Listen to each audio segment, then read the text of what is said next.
Good afternoon. This is Rob here from First Session, back for another Instagram Live entitled My Mental Health Story. First Session is a directory in Canada that helps Canadians find the right therapist. This week, I have a special guest. His name's Hamza. Super excited to talk to him. Very accomplished individual and done a lot of things, doing a lot of things, and has a lot to say about mental health, burnout.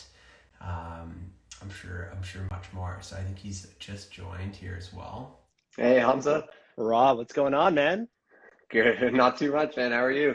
I'm doing well, man. I'm a little sore. My brain's a little foggy. I got my second shot last night, Oh, and the side effects are no joke, dude. I've been on the couch for pretty much the entirety of the day.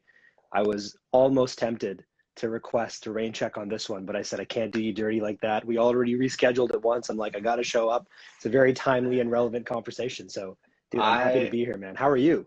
I'm good, thanks. I had your day on Thursday last week, so I wouldn't have taken a call like this. So congrats on you. Yeah. Does, does it get From better before it gets any worse, or the other way around? Does it get worse before it gets any better? it took me about a day, and the sweats went away, and then I think the upside is from here on. So I think Yeah, it's man. worth it.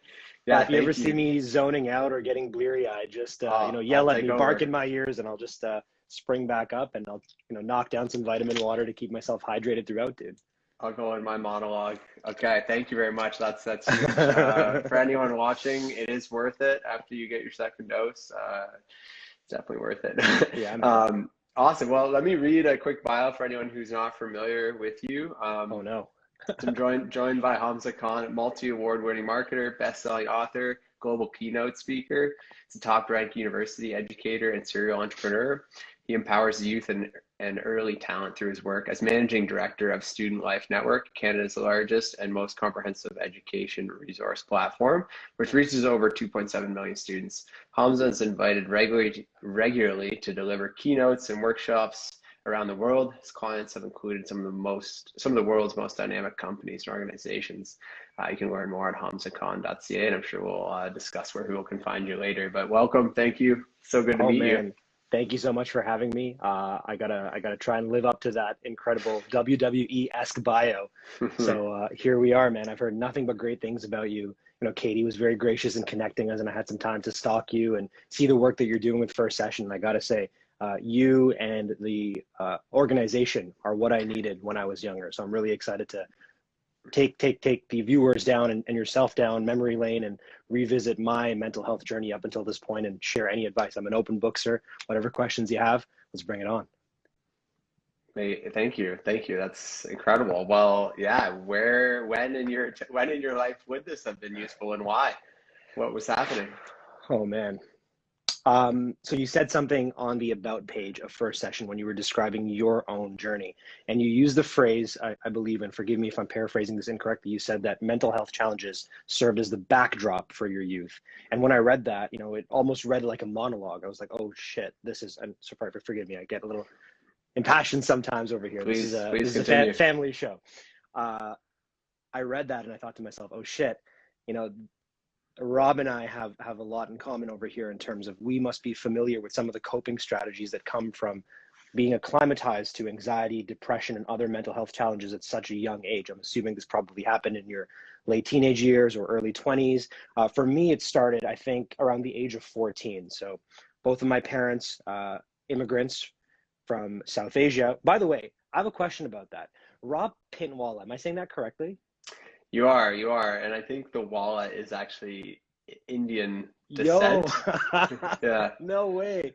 Okay, so yeah, this is amazing, man. but it's Are Polish also, so I'm confused. so this is fascinating, right? I've never met, I very rarely meet other Wallas in the wild. I'm not a Walla myself. There is some argument about whether at some point in my family's bloodline there's like a Machis Walla.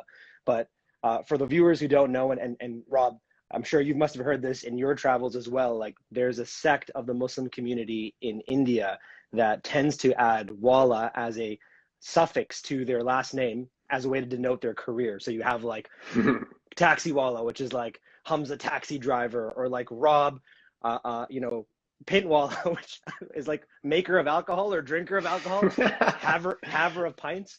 I have no idea. But sorry, that was neither here nor there. Anyways, like my that. parents came to North America at a time when they didn't have family, they didn't have friends over here, the necessary community supports to show them the ropes. So they were figuring it all out by themselves.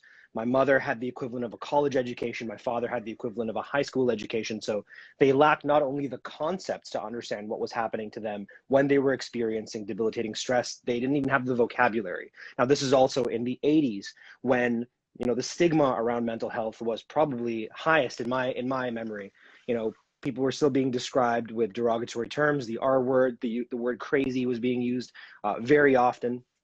So anyways, they tried their best to give my sister and I a normal upbringing as best as they could. It was a very loving time in our lives, but they began to experience turbulence in their relationship, and things started to fray as far as the relationship and dynamic between a husband and a wife is concerned. And I don't think they were doing a great job. And they'll admit this now in terms of muffling that and incubating or you know, keeping that argument concealed. It spilled over into the household environment. So very quickly, my sister and I had to learn how to navigate anxiety and depression and episodes of schizophrenia and all this. I mean, I'm sure you've experienced this at some point in your life, Rob. You come home, you put the key inside the door, and you take that breath, and you're like, what kind of house am I stepping into? And it was a roll of the dice. I would open the door and I'm like, oh shit, like something went down over here while I was away at school or while I was away at work. And then you'd come and you'd see, you know, your parents, you know, in various states. And it was very hard to predict. There was no consistency. There was no, I mean, there was at some point, but after a while, there stopped being the level of stability, of certainty, of simplicity and clarity that I think we crave as human beings. We look for equilibrium. So for most of my youth, man, I was thrown off balance. So fast forward a little bit, I think the breaking point for me was growing up in different priority neighborhoods where there weren't many role models around me. I kind of had to navigate this mental health journey by myself, experiencing onslaught of stressor after stressor, and then breaking when, you know, not many people know this, but I was set to be engaged in my early 20s, and that engagement fell apart at the last minute. And what happened is I began to cope and self-medicate through alcohol abuse and drug abuse, and I began a downward spiral without, you know, doing the things that I would do now, which is seek out therapy, talk to friends and family, you know, practice mindfulness, and, you know, the whole host of other tools that we've learned and strategies that we've learned. Anyways, I hit rock bottom. And it was at that point when I first sought out a therapist. And this was at the university. They had a health and wellness department, and they put you on this waiting list, and they rank you in terms of priority and urgency, the triage system. I mean, They had like 3 therapists for a university of 50,000 students. You can only imagine how long it took for me to get that one appointment. I get that appointment, and it changed my life. You know, it suddenly allowed me to see myself in a way that I had never seen myself. And the therapist at the time described the session as unpacking my brain. If you visualize our brains as luggage, unpacking the luggage and then repackaging it so that it fits and it closes correctly and it's lighter. So dude, fast forward after that, I experienced a debilitating episode of occupational burnout in 2014, fast forwarding a couple of years. After that, I knew that something was wrong. I knew that I was predisposed to burning out. I was predisposed to mental health failings. Not only was it part of my family's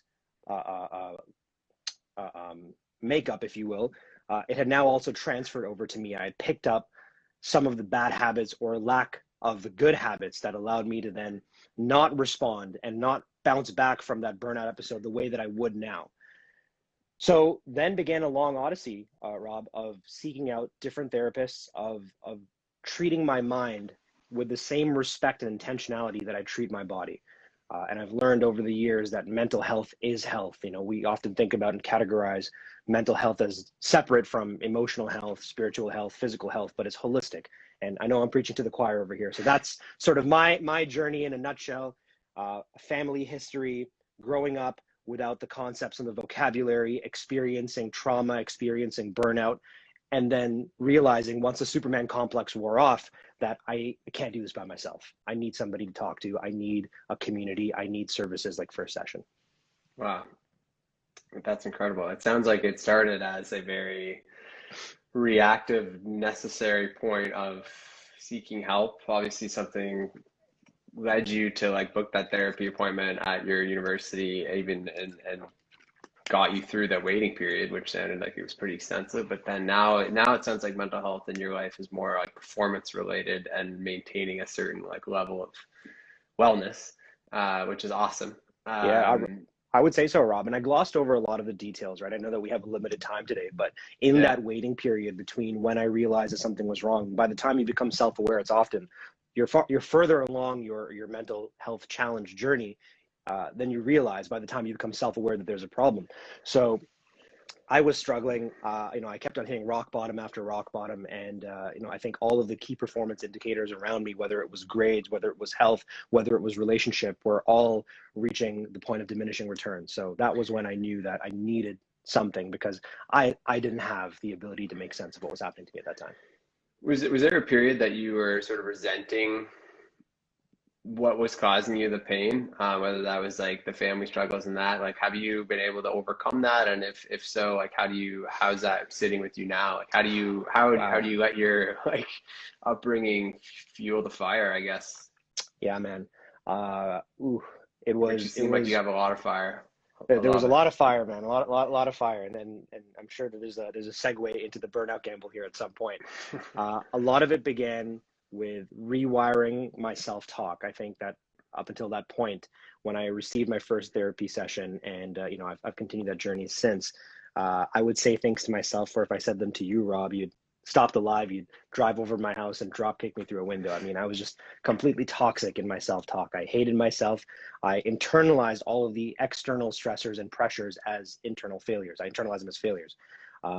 I equated my failings with being a failure. So I had to heal myself first in that respect, rewire the way that I spoke to myself. And a lot of that involved journaling and different exercises that my therapist prescribed to me over the years. And then began a process of not just forgiving myself, but forgiving the people in my life to whom I was harboring much resentment. I resented my mom. I resented my dad. I resented my community, my tribe, my workplaces. I was an angry, almost hostile person. When I think back to who I was in my early 20s, and even spilling over into my mid 20s. Mm-hmm, mm-hmm. And how does that translate into what you're focused on now? I mean, Burnout Gamble is one of your books, and your most recent book is Leadership Reinvented. Is that right? Yeah. Yeah. So where does like this awareness, education, I mean, hustle culture and everything, like how does that come together for you? Obviously you said clinical burnout was what the term you used, or occupational burnout. Right. So stress has been a common thread throughout my life. I never sought out to study burnout, never sought out to study leadership. I'm a marketer by trade, a communicator. I'm more comfortable behind the screen than I am in front of it on camera. I love graphic design, video production, audio production, et cetera, et cetera. Anyways, I experienced a debilitating episode of occupational burnout in 2014, fell flat on my ass. And I realized in consultation with different specialists, especially therapists at the time, that I could no longer continue on the path that I was on, or else the next time it could be fatal. I was actually very lucky, all things considered, with my health, my holistic health, having escaped that episode of burnout very much intact. I mean, most people most people experience some sort of failing, whether it's a physical failing, some sort of irreparable career damage or reputation damage. I lost a couple of great relationships. I burned some bridges in that process, but that was the extent of it. And I came away with this awareness that I had to fix something at a structural level, because my tendency when it comes to work is to overwork, it's to overachieve, it's to burn the midnight oil, fire on all cylinders, burn the candle on both ends, all of that. Left to my own devices, I will fill up every waking hour of my week with work. And I think that this is part and parcel, at least in the early days of being an entrepreneur. You care so deeply about this thing that you're working on. I'm sure that you felt very much the same way about the early days of First Session. You started it in 2019, right? So if you think back to those early days of First Session, and there you go, still day one, right? All of the risk in exchange for you put up with a significant amount of risk in exchange for a significant amount of reward. Mm-hmm, mm-hmm. Anyways, I go through occupational burnout, and at this time, the term burnout has been around, and I associated it with a famous Xbox game at the time, Burnout Paradise or whatnot. Yeah. I would say things like I'm burning out, but I never really knew what it meant. And when I fell flat on my ass, and I tell the story in my second TEDx talk about how I missed this trip around the world because I had burned out. I had nothing but time, and I was just at home pouring through all of the available literature, watching as many videos as I could, reading as many books as I could to try and understand what had happened to me. And that's when I discovered that not only is this not unique, not only is this something that was inevitable for me, but it looks like it's going to be inevitable for most of the workforce if we don't develop better strategies of working, if we don't develop better conceptions of the word enough. What does the word enough mean for Rob? What does it mean for first session? If we don't quickly define that, I think if late stage capitalism has its way, it's going to burn all of us out. And I felt a fire under my ass to start speaking about this, to start writing about it, and to have conversations just like this and spread the awareness as far as I can. Incredible. It's a super hot topic. In the last year, everyone's talking about it, searching about it. I've got therapists explaining how much it's coming up in their practice as well. Yeah. Do you want to elaborate? I know we got some time here. There's in your book, The Burnout Gamble. I think you mentioned 12 stages of burnout. Is it easy to go through those in a couple minutes, or? Yeah. It's funny, man. I love this conversation because Katie just gave me a general sense of what we would talk about. And she mentioned the 12 stages of burnout. And I'm glad that she did, because with my mental state today, there's no way I could have been able to regurgitate them effectively. So shameless plug, dude. I got my book here. I got it. I got it bookmarked over here. So let me just quickly read them off. 12 stages, right? It starts the same, the compulsion to prove oneself. Then that goes to stage 2, working harder, neglecting your needs, displacement of conflicts, revision of values. And then stage 6, the halfway mark, is denial of emerging problems. And then the latter half of the burnout cycle is withdrawal, odd behavioral changes, depersonalization, inner emptiness. And the last 2 stages are depression and burnout syndrome. So that is usually how people go through burnout if they're following it in a sequential manner. But as I'm sure you've seen through the work that you do, some people can skip steps altogether. They can jump from stage 1 or not even be in the burnout cycle and end up all the way at stage 12. There's a great tool that I've used and I talk about quite a bit called the Holmes and Ross Stress Index. And it basically describes, I think, 47 or 50 different life transitions that people can go through. And if you score higher than 300, which is a combination of maybe 5 or 6 of those in a calendar year, then the likelihood that you're going to suffer some sort of fatal, near fatal, hopefully not fatal, but near fatal health issue increases. So yeah, I mean, it's even though there's a 12-stage sequential model of burnout presented by Dr. Herbert Freudenberger and Dr. Gail North, know that we've been seeing all kinds of permutations and manifestations of burnout throughout the pandemic, people entering into it very quickly. It doesn't even have to happen over a sustained period like it did for me. In 2014, I had an entire year to go through burnout. Some people are experiencing it that same day when I asked them the question of how are you today? And then I asked them later that day, boom, completely burned out. It's wild, dude. It's wild. Well, I wanted to ask you about being a child of immigrants, and I noticed recently the work you're doing with Canadian Newcomers Network. Why is that a passion of yours, helping newcomers to Canada, and how does that tie into mental health as second generation? I would be considered first generation, right? First generation, or actually first generation student, but yeah, my family would be first generation immigrants, right?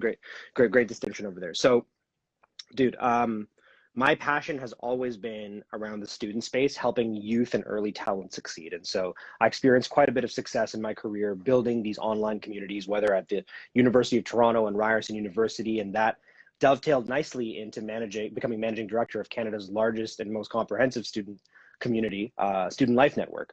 And so we are now able to reach, I think, 2.8 million of the 3.3 million students in Canada at any given time.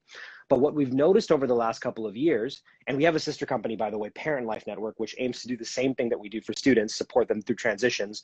It aims to do that same thing for new and expecting parents. We started to notice a growing segment of our membership identifying as international students, new immigrants, and we realized that we weren't serving them and speaking to them in a way that was resonating. So we've always had ambitions to create a newcomers network. We didn't have the expertise in-house. We didn't know what the time was. So we've been just sitting back, watching the outside environment change. And earlier this year, all levels of government made it very clear that immigration is a priority, that we want to bring in as many skilled immigrants to the country. We want to welcome as many refugees as possible, not only as a way to offset our natality rate, but to fill in some significant gaps in the labor market. So we said, now is the time. We have this community that we can tap and glean some insights from, and we can rely on this audience to inform how we serve and speak to and support newcomers. So now we started our fourth network. We have Student Life Network, we have Wyconic, which is the sister brand, and we have Parent Life Network, and now we have the Canadian Newcomers Network. For me, I'm in uncharted territory somewhat. I don't have the depth of subject matter expertise that I have with students, but there's one thing that's allowing me and my team to succeed, which is we understand how to get the right message to the right people at the right time. So we don't claim to be immigration experts. We don't claim to be experts on the newcomer space. What we are experts on is creating an environment, an online space where we can present them with resources. And actually, I wanted to chat with you afterwards and your team about listing First Session as a resource for these newcomers who are experiencing the debilitating stress of transitioning to a new country, all of the things that they don't understand about being here, whether it's, you know, employment insecurity, whether it's economic insecurity, whatever the case may be. I think about my parents. How great would it have been if they were part of this online community where they had people like you and I who care, tell them that if you're going through something right now, use this tool, use this service, First Session, you know, use whatever apps you can get your hands on, Calm, Headspace, BetterHelp, all of these things, Inkblot therapy. So that's sort of the guiding force behind the Canadian Newcomers Network to support newcomer transition at multiple touch points. Incredible. The two main things that I'm familiar with, I guess I'd be a third generation immigrant. My father would be second. As a newcomer, having like to grieve your culture, like you've just lost like everything you're familiar with. I've talked to quite a few therapists about that. So perhaps something that you and your parents experienced, and also as as the child of immigrants, just an immense amount of pressure in terms of like perform. Like, what can you tell us about that experience? Man, I remember struggling with culture clash for most of my childhood. You know, my parents had a way of thinking. They had a frame of reference that was very much rooted in the old country, and we always bumped heads about the incongruence between our realities. I mean, I remember my dad from a very young age. You know, it's almost comical now. He would place the sticker on my door at the age of 7. It would say Dr. Khan, right? He was like, Hamza's got to become a doctor, a lawyer, or an engineer. And that was very much informed by his deficit growing up. You know, he was like, I need to get out of this country where we have very little socioeconomic mobility, and I need to make sure that my son doesn't experience the same hardship that I did. Very well intentioned, by the way. But you try saying that to a kid that's grown up on, you know, Steven Spielberg, Hype Williams, you know, WWE. I'm fascinated by arts and entertainment. You know, we lived in New York for some time, and then we came to Toronto. All of my uncles listened to hip hop. And so I'm very much immersed in a zeitgeist that is vastly different than my parents. And we didn't see eye to eye for a long time. And I remember when my engagement failed, you know, you asked a great question, but, you know, did you resent people during that time? I very much resented my father, and we stopped talking for, my goodness, I want to say like nearly 2 years. 2 years I'm never going to get back. I just lost that time with my dad. During that time, I sought therapists who understood my context, therapists who understood what it was like to be a first generation child of Indian immigrant parents. And that was super helpful, man, because up until that point, you know, I had received therapy from, you know, mostly I would say up until that point, Caucasian men, women. Very rarely did I ever experience a person of color. And the first time I had a therapist who identified with my background, I was like, whoa, this is wild. Like, I feel like you understand me at a level, not to say that the other therapists didn't, but you understand me at a level that just feels like we can skip certain steps of explanation and go right to the root of the problem. So that was my experience going through that dynamic. That's incredible. I also have learned how important it is for that fit and understanding, cultural understanding. Yeah. It's not like at First Session we're trying to like look good by having the full range of, ethnicities on our platform. It's like that's what the market is demanding, and that's what people want. That's what's going to help them be most effective. So we've definitely learned that. And allow me to say, Rob, like we haven't talked before this, right? And I got no instruction from Katie about like what to say about first session, but I do my homework. I spend my time going through the profiles, through the platforms and all of that. My partner and I were exploring it last night, and we had like epiphany after epiphany. We were just like, Jesus Christ, this is how you do it. Because even my current therapist, I had to go through this almost interview process to find the right person that could understand my context. He said, my therapy right now is very much performance-based. And that's true because I'm still reconciling with the stress of being this burgeoning public speaker. And I lose a lot of energy and I endure a lot of stress in this process. So I needed a therapist who understood what it's like to be an introvert in a very extroverted, high-stress work environment. And so my therapist right now used to be a former musician that used to go on tour. So that's the perfect fit for me. But the amount of eggs I had to crack to make this omelet, my goodness.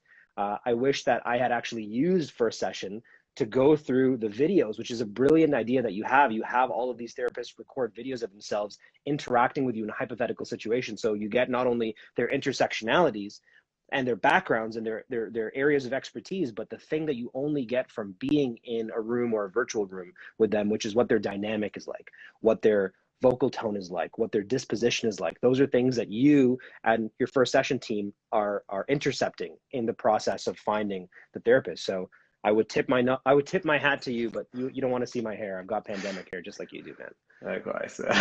Thank you very much.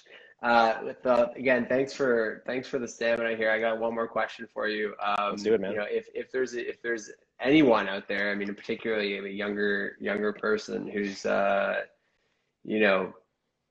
has some sort of stigma still or some sort of hesitation to whether or not it's to start therapy, but just to kind of take priority in their mental health and their wellness, whatever you want to say. Like, what kind of advice would you give to a young person who's, after all of what you've been through? Like, you talk about this so confidently and so freely now, like it's, I try, man. No big deal at all. But for some people, there's still that hesitancy. Like, what kind of guidance would you give? Wow, man, that's a big question. And forgive me if I work through this a little slowly because I want to make sure I say the right thing here. Sure. Make no mistake about it. There is still a stigma associated with seeking out therapy. I wish that wasn't the case in 2021, but it is only a marginal improvement over where I was at when I began my therapy journey. I have been at the receiving end of employment decisions that discriminated against me on the basis of my mental health challenges. I have also been involved in those discussions where we were saying, this person over here is volatile. This person over here has accommodation needs that we can't support. Therefore, we can't hire them. And I'm just sitting there like, oh my goodness, like I can't believe that we're still not seeing this and treating this with the same level of respect and dignity that we would treat somebody with a physical disability. And don't even get me started on that. We haven't made the accommodations needed to allow full participation from people who are experiencing physical challenges, let alone mental. So I will say this, you are on the right side of history if you believe that you need therapy, if you seek it out proactively. If you feel like you don't need it, but you still seek it out proactively, I'm telling you, it is just as valuable, if not more valuable. I can say confidently now in all of my discussions with my therapists, I've overcome the challenges of dealing with anxiety, depressive episodes, and mitigating some of the other concerns that I've had when I think about my family's background. My therapy now is very much proactive. It's about staving off potential pitfalls. It's about managing stress. It's about developing a better sense of self. It's an investment. It's not an expense. And, here the government of Canada is offering generous subsidies for people seeking it out. It has become very inexpensive. Services like First Session, Inkblot, BetterHelp, et cetera, are now allowing you to engage in telehealth conversations. So you don't actually have to be shackled by physical locations anymore. Seek out therapy. Trust me, it is one of the few things I've done in my life that has been a before and after thing, right? There was my life before it. There's been my life after. Therapy is probably in the Mount Rushmore, the top 5 things that I've done in that respect. Absolute game changer. Please therapy, therapy, therapy. I can't stress that enough. You are not weak if you seek out therapy. You are not a failure if you seek out therapy. And like I said, the people that are now discriminating against you on the basis of your need to overcome your mental health challenges are on the wrong side of history.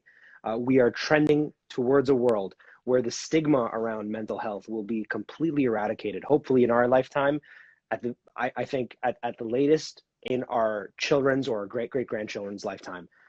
We won't be needing to have this conversation 3 generations from now. First session might not even need to exist 3 generations from now, because we will have baked the spirit, we'll have breathed the spirit of first session into workplaces, into organizations, into families, into different cultures. So hang in there, check out first session, and hit myself up or Rob up if you need somebody to talk to about our respective experiences of what it was like to go through this. Awesome. Thank you, Hamza. Yeah. Where can people find you? You've got a lot to say. I love it. Oh man, I wish videos online. I would. Nothing would make me happier than to keep on chatting here. But I know you got a busy day as well. I gotta take care of my own health here. I would love to extend an invitation to you to join my podcast when I start that up. I want to dive deeper into your story. My goodness, we didn't even scratch the surface with your story. I have a specific question about what it was like to be there for your wife when she was going through what she was going through with her father. My own partner right now experienced the loss of her mother, and it's been very challenging, very trying. And I'm almost sort of absorbing that secondhand stress, and I'm absorbing some of the challenges that she's going through. But we'll save that for another convo. I have curated all of my links on hamzak.com, hamzak.com. You can find all of my handles, all of the things that I'm working on, I got going on over at hamzak.com. I love it. I love it. Can't wait to chat again, Hamza. Thank you. And again, Yeah, I know how difficult this must have been post vaccine. So congrats on getting the vaccine though, and likewise. Maybe we'll see you on the streets in the near future. Dude, I would love that. Thank you. And thank you again, Katie, for making this happen. Thank you, Katie. Yes. Have a good one. Thanks, Take Hamza. care, man. Cheers.